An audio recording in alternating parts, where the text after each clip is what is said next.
Hello বন্ধুরা, বাংলা নিউজে আপনাকে স্বাগত। শুরুতে সংবাদের শিরোনাম, পরে বিস্তারিত জানিয়ে দেব আমাদের হাতে থাকা সর্বশেষ গুরুত্বপূর্ণ আপডেট বাংলা সংবাদ। বিসিবি আজ জাতীয় দলের জন্য একজন বিশ্ববিখ্যাত কোচের নাম প্রায় চূড়ান্ত করেছে, তবে তার সাথে চুক্তির শর্তে কি কোনো বিশেষ পরিবর্তন আছে, রহস্য কাটছে না। সংবিধান সংশোধনে সরকারি ও বিরোধী দলের গোপন সমঝোতা। সংবিধানের বিতর্কিত ধারাগুলো পরিবর্তনে একমত হয়েছে প্রধান দুই পক্ষ, তবে এই সমঝোতার আড়ালে বড় কোনো ক্ষমতার রদবদল লুকিয়ে আছে কিনা সেটাই এখন দেখার বিষয়। ক্যাসিনো কাণ্ডের নায়কদের আবার দেখা যাচ্ছে মাঠে। জামিনে মুক্তি পাওয়ার পর কয়েকজন আলোচিত নেতার আজ রাজনৈতিক কর্মসূচিতে অংশ নিয়েছেন। এটি কি কোনো বড় অস্থিরতার ইঙ্গিত নাকি স্বাভাবিক প্রত্যাবর্তন? বিএসএফের গুলিতে প্রাণহানির ঘটনায় আজ ভারতীয় কর্তৃপক্ষের কাছে কড়া বার্তা পাঠিয়েছে বাংলাদেশ পররাষ্ট্র মন্ত্রণালয়। এর জবাবে ভারত নতুন কোনো নিরাপত্তা নিশ্চিতের প্রতিশ্রুতি দিয়েছে কিনা তা এখনও গোপন রাখা হয়েছে।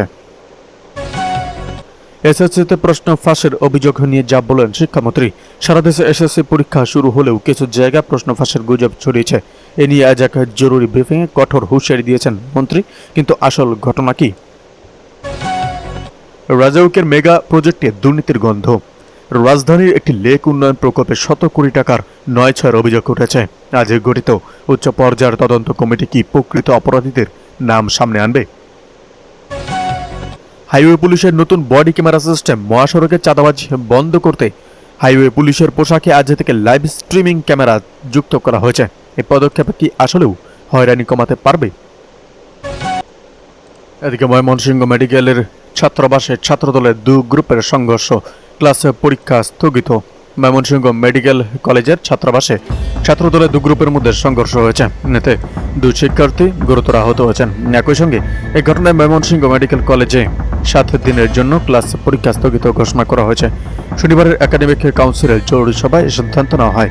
একই সঙ্গে আজ সকাল 8টার মধ্যে ছাত্রছাত্রীদের ছাত্রাবাস ও ছাত্রী নিবাস ত্যাগ করার জন্য নির্দেশ দেওয়া হয়। এর আগে শুক্রবার রাত 9টার দিকে কলেজের বাঘমারা ছাত্রাবাসে এই ঘটনা ঘটে।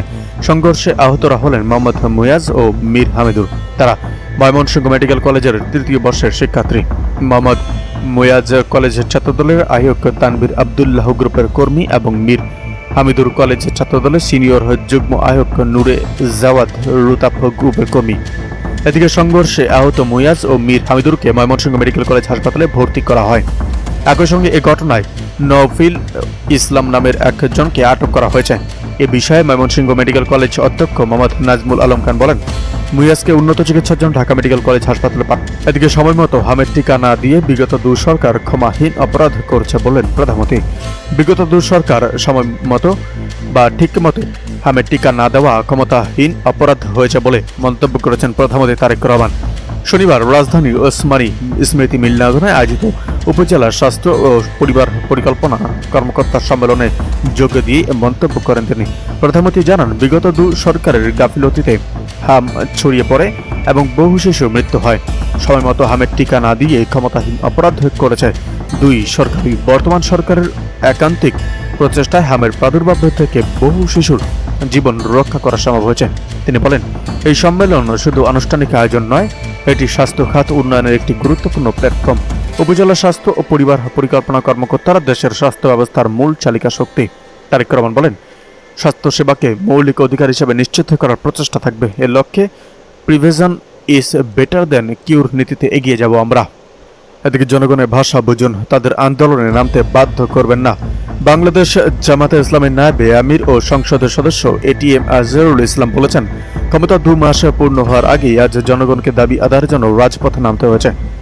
রাজপথের আন্দোলন কিন্তু আপনাদের জন্য ভালো বার্তা দেবে না। জনগণের ভাষা বুঝুন, তাদের আন্দোলনে নামতে বাধ্য করবেন না। শনিবার বিকেলে রাজধানী বিজয়নগর পানির ট্যাঙ্ক মোড়ে 11 দলীয় ঐক্য আয়োজিত গণমিছিল পূর্ব সমাবেশে প্রধান অতিথির বক্তব্যে তিনি এসব কথা বলেন। গণভোটের রায় বাস্তবায়ন, জ্বালানি সংকট নিরসন ও দ্রব্যমূল্য নিয়ন্ত্রণ সহ জনদুর্ভোগ লাঘবের দাবিতে এই কর্মসূচির আয়োজন করা হয়। সমাবেশ শেষে গণমিছিল রাজধানী গুরুত্বপূর্ণ সড়ক প্রদক্ষিণ করে সরকারের উদ্দেশ্যে এটিএম আজহার বলেন, আপনারা নির্বাচনের আগে প্রতিশ্রুতি দিয়েছেন যে গণভোটের রায় বাস্তবায়ন করবেন, কিন্তু ক্ষমতায় আসার পর সেই সংবিধানের দোহাই দিচ্ছেন। দ্রব্যমূল্যের ঊর্ধ্বগতি আর তীব্র বিদ্যুতের সংকটে জনজীবন বিপর্যস্ত। কিন্তু সরকারের সমালোচনা করলে নির্যাতনের শিকার হতে হয়। সরকারকে কঠিন ভাষায় কথা বললে তো কাল আবার বাসায় হামলা করবে। তাই বিনয়ের সঙ্গে জিজ্ঞাসা করছি, এত যদি জ্বালানি মজুত থাকে তবে তেলের জন্য কেন দীর্ঘ লাইন? এই মজুত আপনারা কোথায় রেখেছেন? নতুন হওয়া ভবন কোথায় সৃষ্টি করেছেন? এদিকে অধ্যাদেশ 8কে ব্যাংক ডাকাতদের ফেরানোর চেষ্টা হচ্ছে বললেন জামায়াত আমির। ব্যাংক রেজুলেশন অধ্যাদেশ স্থগিত বা আটকে দেওয়ার মাধ্যমে ব্যাংক ডাকাতদের আবারও সক্রিয় করার তৎপরতা চলছে বলে অভিযোগ করেছেন ডক্টর শফিকুর রহমান। শনিবার বিকেলে রাজধানী মগবাজারে আয়োজিত এক অনুষ্ঠানে এসব কথা বলেন জামায়াতে ইসলামীর আমির। অনুষ্ঠানে আয়োজন করে বাংলাদেশের শ্রমিক কল্যাণ ফেডারেশন। ডক্টর শফিকুর রহমান বলেন, দেশে অর্থ পাচার ও লুটপাটের সংস্কৃতি এখনো বন্ধ হয়নি। অতীতে যেসব কারণে আর্থিক খাতে দুর্নীতি বা অনিয়ম হয়েছে সেগুলো এখনো বিদ্যমান রয়েছে বলে দাবি করেন তিনি। ব্যাংক খাতে সংস্কার প্রক্রিয়া বাধাগ্রস্ত হচ্ছে উল্লেখ করে তিনি অভিযোগ করেন, ব্যাংক রেজুলেশন অধ্যাদেশ 8কে দিয়ে একটি চক্র সুবিধা দেওয়ার চেষ্টা চলছে। জ্বালানি সংকট নিয়েও সমালোচনা করে জামায়াত আমির বলেন, দেশ বর্তমানে সর্বগ্রাসী ধসের মধ্য দিয়ে যাচ্ছে। তার ভাষায় সংসদে সব তেল ঢুকে গেছে, তার বাইরে তেলের সংকট দেখা গেছে। সরকারের প্রতি অভিযোগ তুলে তিনি বলেন, সঠিক তথ্য প্রকাশে সরকার ভয় পাচ্ছে। জনগণের কাছে বাস্তব পরিস্থিতি তুলে ধরার আহ্বান জানান তিনি। এদিকে নারী আসনে বিএনপির মনোনয়ন প্রত্যাশী শেষের দিনের সাক্ষাৎকার চলছে। জাতীয় সংসদের সংরক্ষিত নারী আসনে বিএনপির মনোনয়ন প্রত্যাশীদের সঙ্গে দলের মনোনয়ন বোর্ডের শেষের দিনের সাক্ষাৎকার চলছে। আজ শনিবার বিকেল 4টার দিকে রাজধানী গুলশানে বিএনপি চেয়ারম্যানের কার্যালয়ে এক কার্যক্রম শুরু হয়। দলীয় সূত্র থেকে জানা গেছে, আজ ঢাকা, চট্টগ্রাম, কুমিল্লা, সিলেট ও ময়মনসিংহ বিভাগের মনোনয়ন প্রত্যাশা সাক্ষাতে অংশ নিচ্ছেন। বিকেল থেকে পর্যায়ক্রমে তাদের ডেকে সরাসরি কথা বলেছে মনোনয়ন বোর্ড। সাক্ষাৎকারে উপস্থিত ছিলেন বিএনপি চেয়ারম্যান ও প্রধানমন্ত্রী তারেক রহমান, দলের মহাসচিব মির্জা ফখরুল ইসলাম আলমগীর, স্থায়ী কমিটির সদস্য ডক্টর খন্দকার মোশাররফ হোসেন, গায়শ্বর চন্দ্র রায়, সালাউদ্দিন আহমেদ ও ইকবাল হাসান মোহাম্মদের টুকু এবং সিনিয়র যুগ্ম মহাসচিব রুহুল কবির রিজভী আহমেদ। বিএনপি সংশ্লিষ্টরা বলেছেন, সংরক্ষিত নারী আসনে প্রার্থী হতে আগ্রহীদের যোগ্যতা ও সাংগঠনিক সম্পৃক্ততা ও রাজনৈতিক অভিজ্ঞতা যাচাইয়ের অংশ হিসেবে এই সাক্ষাৎকার নেওয়া হয়েছে। এদিকে হামে আক্রান্ত শিশুদের দেখতে শিশু হাসপাতালে জামায়াত আমির। হামে আক্রান্ত শিশুদের দেখতে রাজধানীর শ্যামলীতে অবস্থিত শিশু হাসপাতালে গেছেন বিরোধী দলীয় নেতা ও বাংলাদেশ জামায়াতে ইসলামীর আমির ডক্টর শফিকুর রহমান। আজ শনিবার সকাল 11টায় তিনি শিশুদের দেখতে যান। এই সময় বিরোধী দলীয় নেতা হাসপাতালে ম্যানেজমেন্ট কমিটি ও পরিচালক সহ শিক্ষকদের সঙ্গে মত বিনিময় সভায় মিলিত হন। তিনি হাসপাতালে বিভিন্ন সমস্যা ও চিকিৎসার সার্বিক বিষয় জানতে চান এবং সমস্যাগুলো শোনেন। পরে জামায়াতে আমির হাসপাতাল পরিদর্শন বইতে স্বাক্ষর করেন। মত বিনিময় সভায় আমিরের জামায়াতের সঙ্গে উপস্থিত ছিলেন এবং কেন্দ্রীয় নির্বাহী পরিষদের সদস্য সাইফুল আলম খান মিলন, কেন্দ্রীয় নির্বাহী পরিষদের সদস্য মোবারক হোসেন এবং আরও অনেকে। এদিকে কারাগার থেকে বাউর কাউন্সিল নির্বাচনে অংশ নিতে রিট ব্যারিস্টার সুমনের। বিভিন্ন মামলায় দীর্ঘদিন ধরে কারাগারে আছেন সুপ্রিম কোর্টের আইনজীবী ও সাবেক সংসদ সদস্য ব্যারিস্টার সৈয়দ সাইদুল হক সুমন।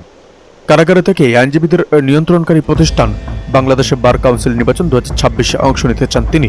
এর জন্য অনুমতি চেয়ে হাইকোর্টে রিট করেছেন এই আইনজীবী। বুধবার সুপ্রিম কোর্টের আইনজীবী অ্যাডভোকেট মোহাম্মদ লিটন আহমেদের রিট দায়ের করেন। আইন